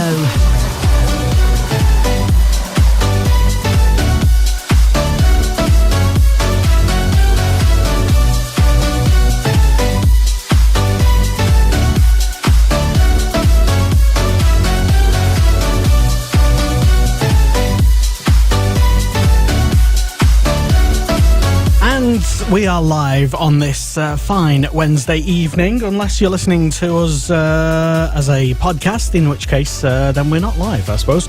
We are incidentally available to download, brand new service. No one's ever heard of this. Google. Yes, Google Podcasts. And we're on there now, so you can literally just Google Motorsport Radio Podcast. Or actually, incidentally, this is what a friend did. He Googled MotoGP Radio, and the first three things that came up on the link was Motorsport Radio. Wow. Just saying. That's, you think MotoGP, you think MotoGP, and up comes Motorsport Radio. That, I mean, yeah. Obviously. But this is the Superbike Show. It's our second show of 2021, joined by Tristan Finocchiaro, Jay King as well, and making his way back, or making his debut, rather, or both, it's Christian Chamberlain. Hello, everybody. So, yeah, that was a nice little chat with Charlie, top lad, and, yeah, he deserves a lot of success, I would say. Yeah, for sure. It's been brilliant to watch his career, watch him go out to Junior Worlds, watch him come back, compete in British Supersport, compete in GP2. It's been he's had a fun career to watch and to follow, and hopefully we will see many more years of that. I think if we are doing our predictions at some point, Lester, I think he will be my prediction to take the GP2 crown. We'll save those for that segment. So, if we are doing the predictions, you would have already just predicted that anyway. Yes. Basically. When are we doing the predictions? Is it this show? Maybe later in the show. Potentially, if we have the time, and I say potentially because sometimes I don't know, we do waffle on with ourselves. Sometimes we need to write it down, and then we can see at the end of the season. Well, how I thought to maybe do something like official and like have like a mini league of predictions or something, but that sounds like a bit too much admin. And maybe I thought to do something on the BSB fans and Facebook group, but again, that kind of like gets a bit argumentative and sweary, so I don't know. But anyway, we will do predictions, and we will take your predictions and see who's right ultimately at the end of the season. Tristan, what's on next? Yeah, so next we've got our third guest of the show. We've been stacking them up this time. Ex-World Supersport rider and obviously the front man for the new PTR Dynavolt Triumph team, set to make his debut in British Supersport. Really excited to see how this new Triumph team is going to pan out, and especially with riders as strong as Kyle Smith and Brandon Passion. We'll be bringing Kyle on very shortly indeed. So yeah, really, really excited to get talking to him and to see sort of his thoughts going into the 2021 season and seeing this brand new project for the PTR Dynavolt Triumph team. Of course, PTR spending most of their time out in the World Championship, just like Kyle. So first off, Kyle, how are we? All right, not bad. How are you? Yeah, not bad. Thanks for coming on. It's a pleasure to talk to you. Yeah, it's good to be here. It'll be good to be back in England. So first off, we'll start off with asking you. I mean, for anyone who's been following your career, it's been safe to say that the most obvious thing that's been stood out is that you didn't come through the BSB paddock. You've spent most of your time out in Spain. Just talk us through, how you got into racing, and how you got to where you are now. Yeah, well, I'm born in England, and my mum and dad have always been into bikes. And I started schoolboy motocross in England, and then moved to Spain. Just I think for the weather and the lifestyle, I think like a lot of people did. And just carried on racing motocross in Spain, and then as I got older, I made the move into road racing. I think there's a bit more following in road racing in Spain than motocross. And it just took off really, and it went pretty well, and made it to world level, and here we are, still at it. Yeah, I mean, you play it off like it's no big deal, but yeah, making it out to World Championship is an extremely impressive deal, especially because we've seen you. I mean, you've been one of the only Brits that have been there consistently for so long as well. Yeah, it's difficult. I think any sport is difficult, and every year, as you're growing up as a kid, the goal is to make it to the World Championship level, and you think that I thought that once you sort of get to a level, your job's done, and it seems like it starts. Once you get there, that's when it really gets difficult to stay there. But yeah, it's not been going bad. And each year financially it seems like it's harder for the sport, and especially like now with this COVID thing, there's a lot of big sponsors but I might be pulling out and stuff, but yeah, it's all good.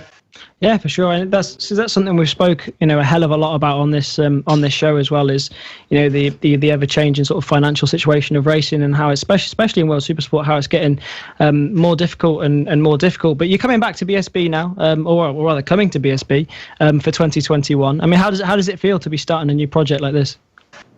Yeah, just super excited.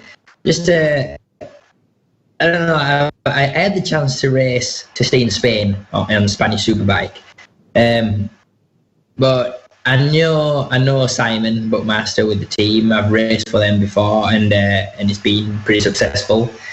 And I know a bunch of new tracks. All new tracks are from Donington. I'll be back in England, which I don't know. I don't think I'll ever move back. I like where I live, and I'm set up in Spain.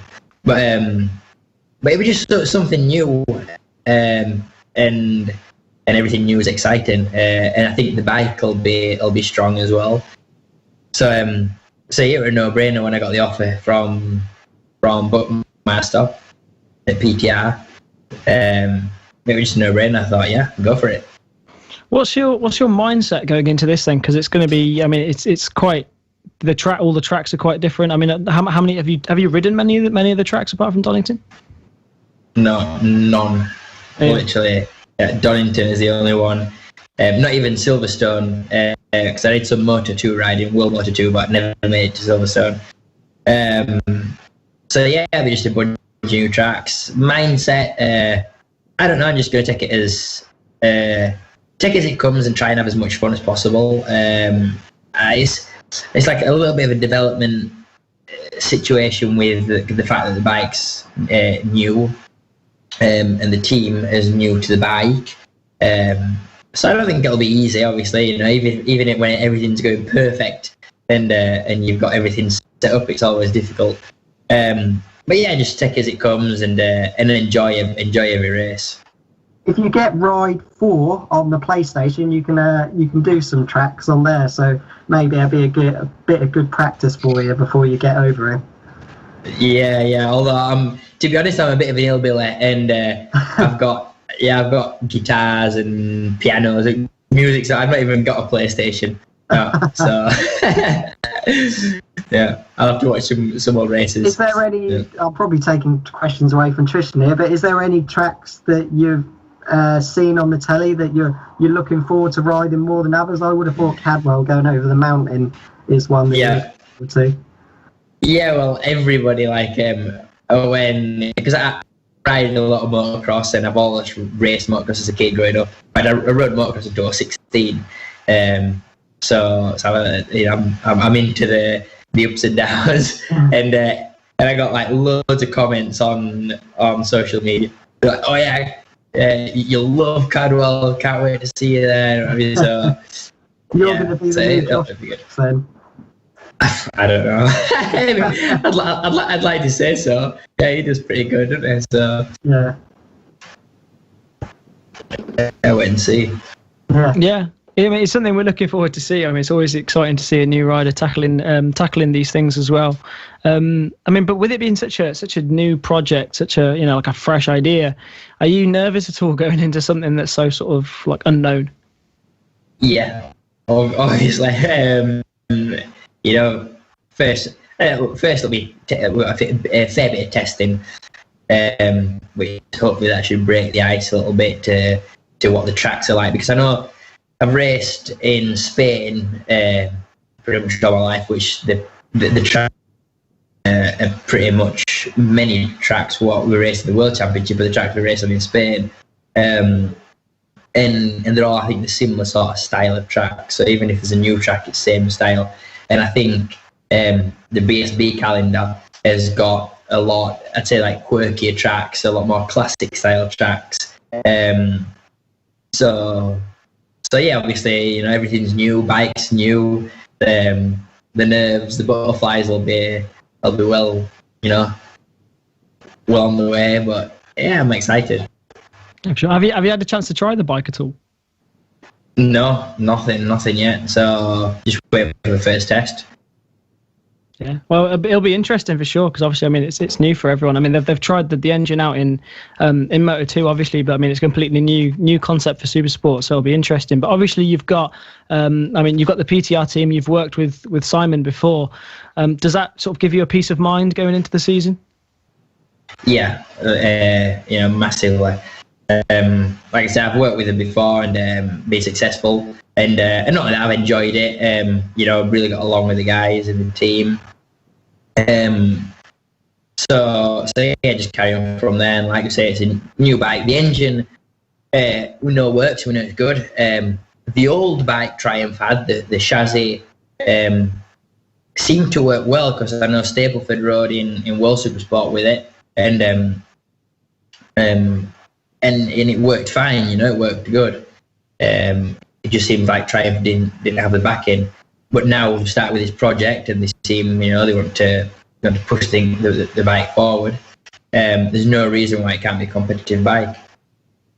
I mean, I'm pretty sure I know the answer to this next question. I think everyone does, but I want to hear your take on it anyway. I mean, is the plan to take this project to the world stage? Yeah, obviously that's the plan. The plan always is to start on any step in, step up, not step back. Yeah. But yeah, just take as it comes, and hopefully, we can make it back into World Super Sport. But yeah, just see how it goes. Do you think this will Kyle, create... just a quick one. Sorry. I was just going to say, Carl, just a quick one. Surely, as you've had a relationship with Offstar and Bookmaster and PTR in the past, essentially carrying over some relationships provides you with some consistency and some familiarity, which obviously for you, moving from one championship to another and a new bike, that must, provide you with a bit of confidence. Yeah, obviously, like I say, I know the guys and the confidence is there. It's, I think a lot of it's down to me, learning the tracks and maybe the style of racing, the competitors and everything. So yeah, I can't wait. Everything will be new. Yeah, of course. And is there any sort of circuit that you think that maybe your riding style would suit? Looking at the track layouts. I have no idea, because it's really, I always like fast tracks, and then I do good at tracks like Thailand before, which is all sort of stop and starty a little bit. There's only a couple of fast corners, so I don't know. It always depends on if the bike's set up on the day, because I always struggle setting a bike up.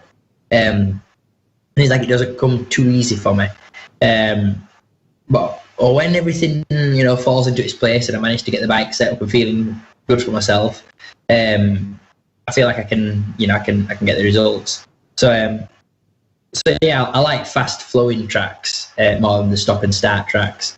So Angus Thruxton maybe will be a good one for you then this year. Obviously being the fastest circuit in the UK. Under the 60 mile an hour corner. That must be, that must be one you're looking forward to.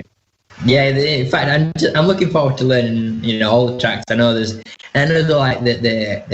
spectators and the fans in Britain is huge, because in Spain, I know Spanish follow the bikes a lot, as in MotoGP on television, because we've got the Marquezes and the Jorge Lorenzos and everybody, but actually spectators at the track, it's not that big. I know BSB. Yeah, big crowds going to the races. So yeah, but I think it'll be an exciting experience for me. I think seeing Kyle at Thruxton will be something to I reckon you're going to spend the half of that lap completely sideways, black lines everywhere. It is quick. Yeah, any track where you can leave black lines is good for me. I like that. Yeah. No, that'll be interesting. That'll be great to see. I know one thing you're going to enjoy, and you're going to get a lot of it coming. Even though you are English, you wouldn't have had it too much. You've done really well in your career in tricky conditions, and moving to England, you're going to have plenty of those races in tricky conditions. So I think the results in the wet races, I think you might do well. Yeah, maybe. Yeah, I know. Obviously, in England it rains a lot, and it seems like I always get good results in the wet. So yeah. Although England, it always rains a lot, but a lot of races I actually watch are still in the dry. England, it seems like it drizzles off and on. It doesn't feel like that. It feels like every time we go out, it rains. Yeah. But no, I mean, obviously what's really exciting about this project is taking it over. Is the whole proposal and the idea of taking it over to World Championships. Do you think this sort of, because obviously Simon being a British team, British manufacturer, do you think this has opened a door for British riders to be able to hop across to Supersport? Hopefully, yeah, because I know there's a lot of British riders who are really fast, and it seems like they either stay in British Superbike, they'll move up from Supersport to Superbike, or Superbike to maybe World Superbike, but actually World Supersport for a few years now. The last couple of years, not been no riders in World Supersport, I think. Because it is interesting, really, to see when you have British riders wildcarding at World Supersport events. When World Superbikes go to Donington Park, the British riders are very, very, very competitive. With with the World Supersport riders on the world stage. Yeah, it's full of fast riders, and like I say, they all make the move to either British Superbike or World Superbike. You just got to look at World Superbike. It's full of British riders. What are on top? It's just they missed that stepping stone of the World Supersport level. So yeah, maybe with this project, it's a bit of a feed for British riders into that category. Do you think this will take a bit of time to be able to get them out there and do that? Do you see this as being sort of a 1 or 2 year project in the UK and then to World Championship, or just sort of like a dip in and out? Yeah, well, I don't know. I can't predict the future. For sure. I reckon he's going to do a Scott and win it, and then he's gone. You know what? I hope you're right. Yeah, no, I don't know, but yeah, hopefully it opens doors and opens eyes for people. So and because I think World Supersport lately it seems like it's a bit down in the dumps, World Supersport. So hopefully, with this new rule change, with the bikes having open cylinders, hopefully it brings more manufacturers and brings more finance into that category. Therefore, hopefully, there's more seats for riders, and that's just limited to, or it seems like it's limited to Yamaha. Yes, so it's getting a bit difficult. Yeah, it's definitely been like a Yamaha dominated series. I mean, everywhere, all across, across all super sport classes. The Yamahas have been dominating everything, because obviously the R6 has been so strong. But obviously, setting the Triumph up in the UK on British tracks and then taking that over to the World Championship, do you think, obviously British tracks aren't quite like World Championship tracks, so it's going to be difficult to then take that step as well, though, isn't it? Maybe not. At the end of the day, I always think of track to track. You've got straights and you've got bends. So if the engine's powerful, if it's fast, if it's reliable, the bike can be competitive. And then chassis-wise, like I said, a track to track. In England, you've got fast tracks, you've got quirky track. The fact that a track is surrounded by grass and not but got like Aragon, what's just all tarmac. That don't interfere with setting up a bike, if you know what I mean. It's just, I think, more riding style than anything else. Yeah, for sure. And we've seen the 765 engine also used over on the Moto2 scene. Having the chance to then have a play with this engine, do you think this might open the door for you to perhaps go back to Moto2? Maybe, I don't know. To be honest, Moto2 is a difficult category. It's obviously really competitive, and then like the finance. So many riders are taking big budgets into Moto2 and even World Supersport, which I've not got no big sponsors. I need the backing from the team. So yeah, I don't know. Just like I said, take it as it comes. And to be honest, I'm going to enjoy. I'm really eager to go and ride in Britain. So I take one thing at a time. Yeah. No, for sure, and it'd be brilliant to keep an eye on. Obviously, it's something exciting for everyone. And before we let you go, I think Jay's got some quick fire questions he wants to throw at you as well. Here we go. Right, a few silly ones, but here we go. We'll start off. You've got a chance in your career. Would you take a MotoGP win or a World Superbike title?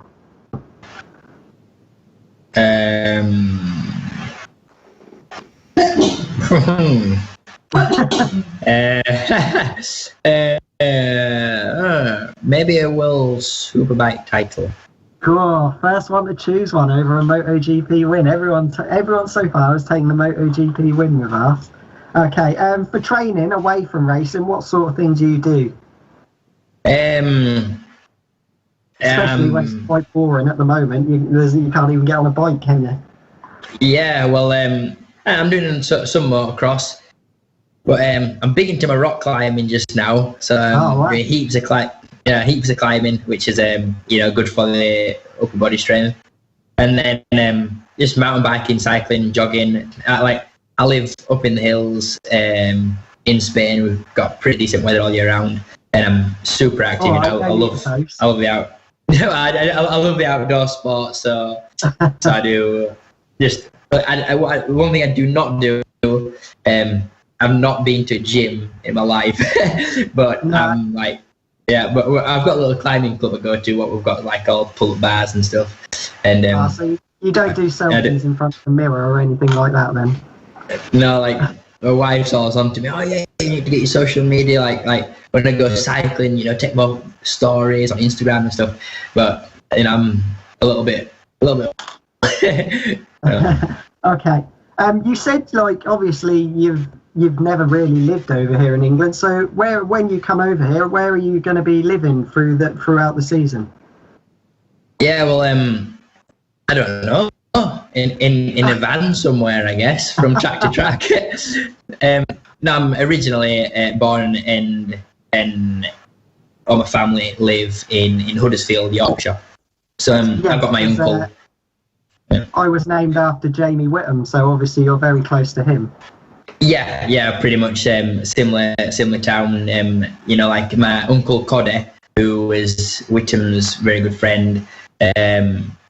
I think he'll be taking care of me a bit when I'm back there. So and then it depends if it's a busy schedule. Obviously, you're traveling from track to track. Yeah. Sweet. Can you remember your first ever tarmac race win? And can you remember anyone who was in that race now who still races now? I can remember, but I can't remember. I can remember my first tarmac race win. I can remember it, perfectly fine. But nobody's still racing, I don't think. I think everybody's... So there isn't anyone who made it to GPs or anyone like that? Because normally we get people go, he was in it. No, my first race, what I won was in the Bancaca Cup, which is like a pre-123 cup, where all the Spanish GP riders have come up through that cup. Yeah. And in my first year, I won in Chester. I won a race in the dry as well, because the wet salt's been favouring me. We were in the dry, but they were the top three, what were all real fast kids. They've ended up packing up and not making anything of it. So it's a shame. That's just the way racing is. Also, with the future of racing the way it is going now, maybe more to the electric side, would you ever consider having a go on an electric bike? Or have you had a go? Yeah. Beggars can't be choosers in this world. But I own a V8 pickup truck, and so you're totally against the electric way. I love the sound of that. But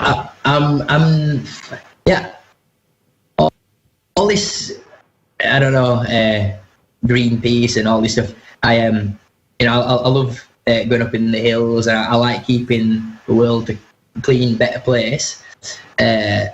But I don't know, I'm just not.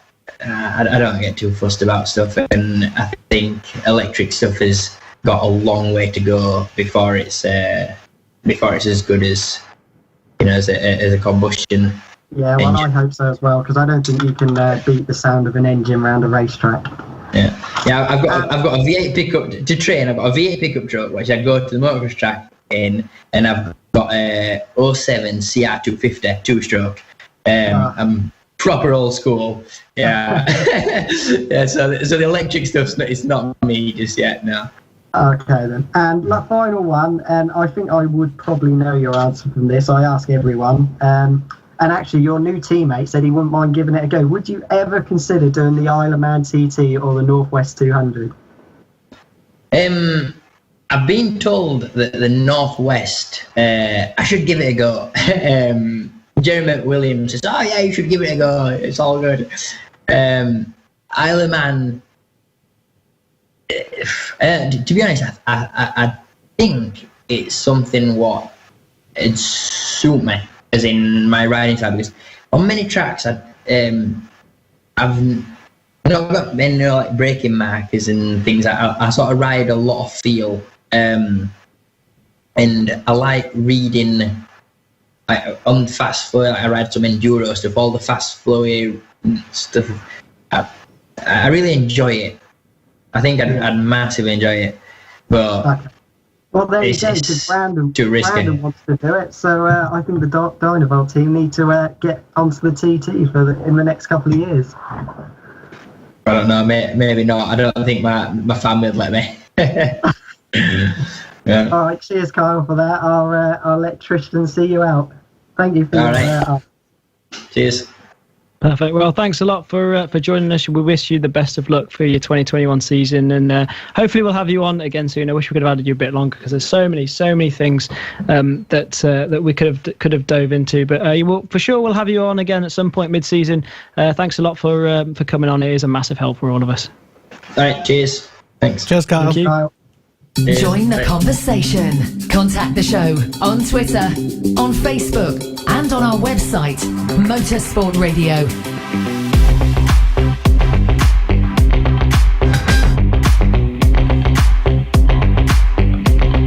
It is the Superbike Show. My name is Lester. Thank you very much for tuning in. And that's good stuff from Mr. Kyle Smith. Like I think most people would say that, he's not a household figure, but definitely an interesting figure, Tristan.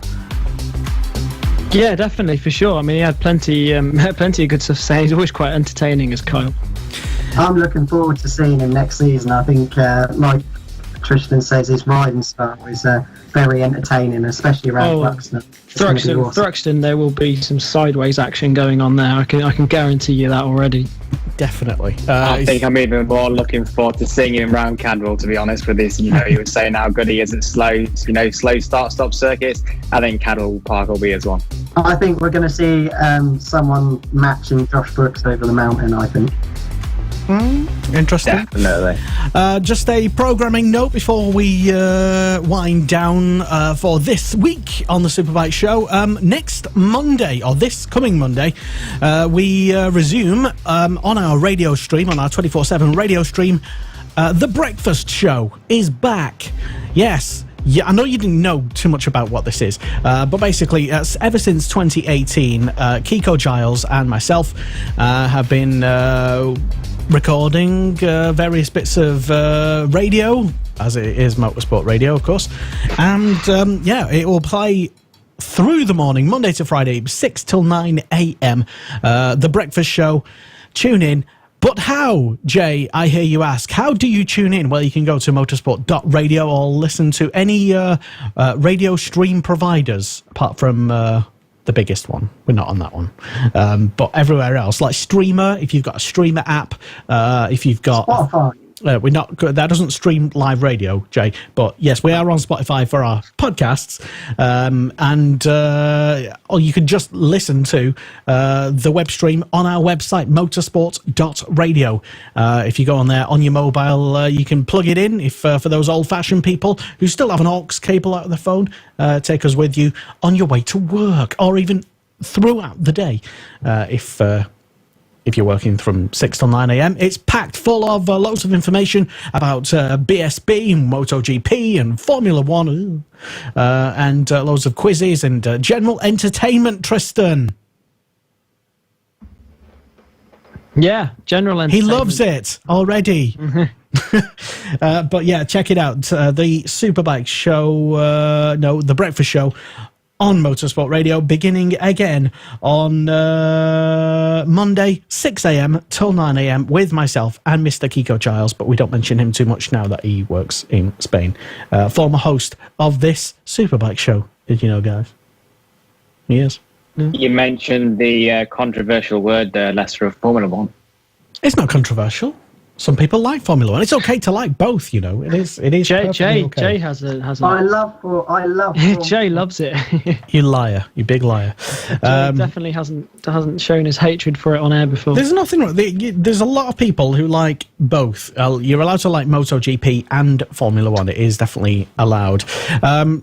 So, yes, check that out on, every day next week, starting from Monday, and loads of fantastic stuff on it as well. Music and classic archive interviews as well from when we interviewed, people riding and racing and stuff. But mostly check it out for the pants. It's good. I would say so myself. But anyway, so that's heading towards the end of the Superbike show.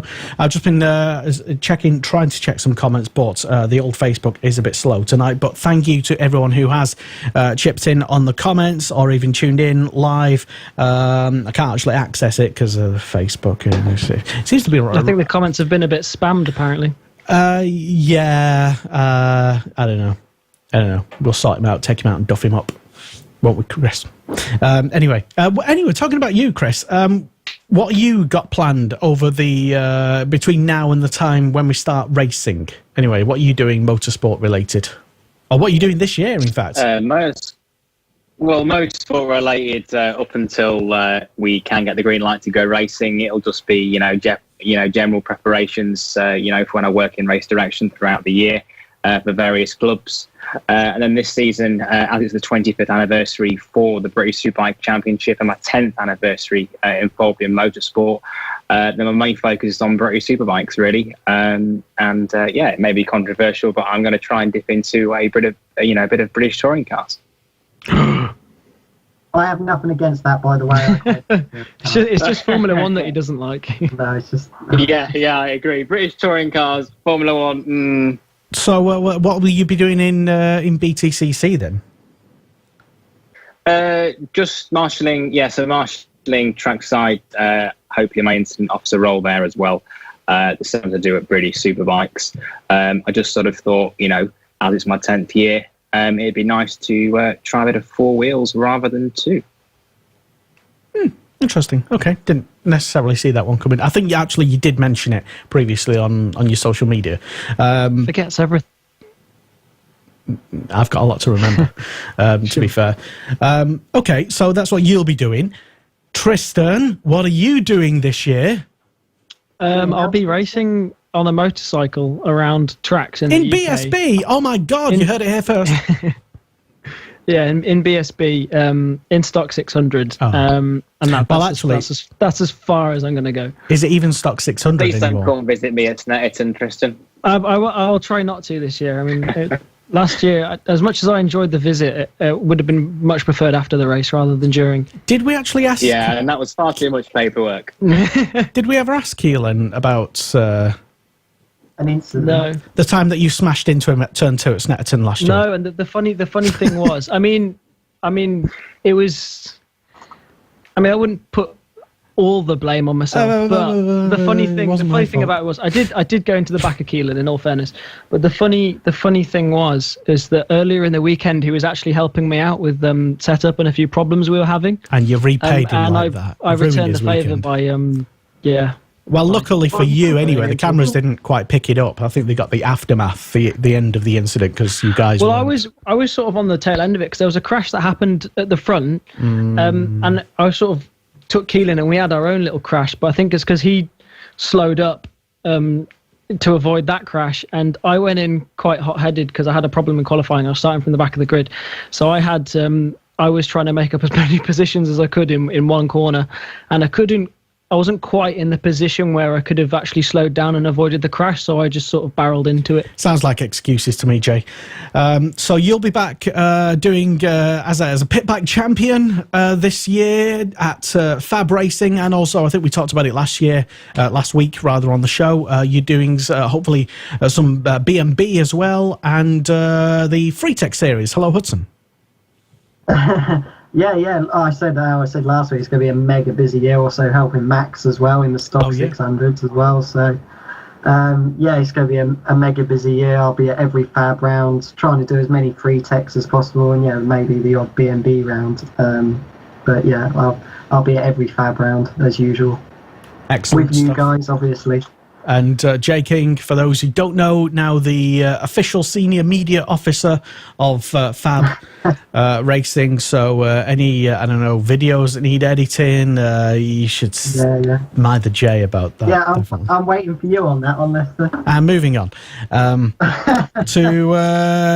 actually, I want to ask a genuine question, Chris. Because you'll probably know. I don't know if it's been announced officially. If it has, I've definitely missed it. But when did Stock 600 change its name? When did Stock 600 change its name? I'm not sure. Because it's referred to now on press releases as the Junior... What is it officially? Superstock. Junior Superstock it is now. And that confused the hell out of me. Because I wasn't aware of that, personally. Okay, well, there you go. The age limit? So Junior Supersport has remained Junior Supersport. Superstock 600 is now Junior Superstock. Superstock 1000 is just Superstock, and everything else has stayed the same, I think. Okay. But I mean, it confuses the hell out of me because Junior Supersport is below Junior Superstock, but normally Sport is higher than Stock. I don't know. I actually had someone message me saying, "Oh, Max Cook's gone to Junior Supersport," and I was like, "No, he hasn't. They've just changed the name, and it's confusing." Oh. The age limitations, I believe, though, remain the same. 25, or if you finish within the top 3, then you automatically have to graduate to Stock Thousands or in its new name. Oh. I'm glad you knew because I didn't. So there you go. I didn't miss any press release. Not that. Well, maybe I did. Maybe we all did. I don't know. But it was just a genuine question because we were putting together some information, and it caused me a couple of headaches researching that, figuring out. Yes, one of our journalists on the website motorsport.radio wrote Junior Superstock, and I corrected them mistakenly. Which was actually correct for them, and I was so anyway, it's good to know these things. But there you go. Good show this evening, guys, and we will get on to doing predictions for next week's show about this year. Who do you think will be the champion, given that Marc Marquez's arm is basically falling off? Let us know. And we didn't even talk much about that. Hey? Falling off. I thought it was rotting, not falling off. Well, it might be doing both, but a very slow healing injury, one that I think he's trying to put a very brave face on, given the fact that he's already said he's not doing the pre-season tests, and there's a huge question mark. I think it's probably safe to say he might not race in the first race of the season. And he's only young as well. I mean, surely people like me might talk about, whether career over. Yeah, it's a massive injury, and his arms doesn't look to be getting much better. And really, one more big crash, that's it. Curtains. Hopefully not. I think it's the same. I think it's the same with people like Shaky Byrne, and other people that sustain, basically career-changing injuries because, in a situation like Marc Marquez, all it takes at 200 mile an hour is to have another off on that arm, and obviously subsequently that could cause life-changing injuries. So it's weighing up the options. I think the perfect person for this sort of thing is Leon Camier, who just constantly, he was a brilliant rider, but just constantly always had injuries. So. He's now gone into obviously a manager role at Honda. So but I hope Marquez comes back. I'm not a fan, but I think you should have the best riders out there. And do you like anyone, Jay? Do you like anything? What do you mean? Well, I don't know. Why don't you like? What's wrong with like successful world champion Marc Marquez? Pardon? I haven't got nothing against him. I said I want to see him on the grid. I reckon he'll come back. I think he'll come back. I'm sure he will definitely at least lie his way onto the grid and tell his bosses like he did previously that I'm okay. If you remember, he tried to come back straight after the crash, and to be honest with you, I think that probably made things a little worse instead. But he never wants to be seen as the weaker person, does he? He always wants to be seen as like nothing phases him. Well, if anything's done him a favour, probably COVID, in that we've had an slightly extended period, and he's had a good old rest, and he's still not back to fitness. Big question mark. Let's put it this way. If, say that he does come back and he's had no testing whatsoever, he literally gets on the bike on Friday, if he's feeling good, I can imagine him just getting on it and being straight at the top straight away. I don't think not having any testing on the bike is going to phase him whatsoever. Interesting. Okay, well, let us know your thoughts.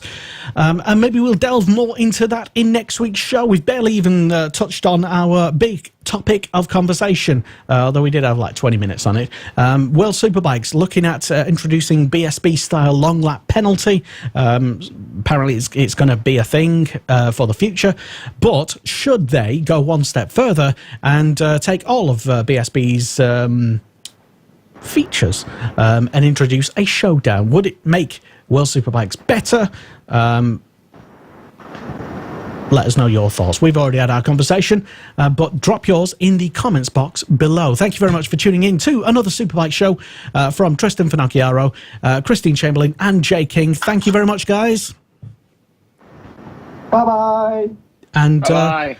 yeah, we will see you again next Wednesday, live here on Motorsport Radio, Wednesday at 8 p.m.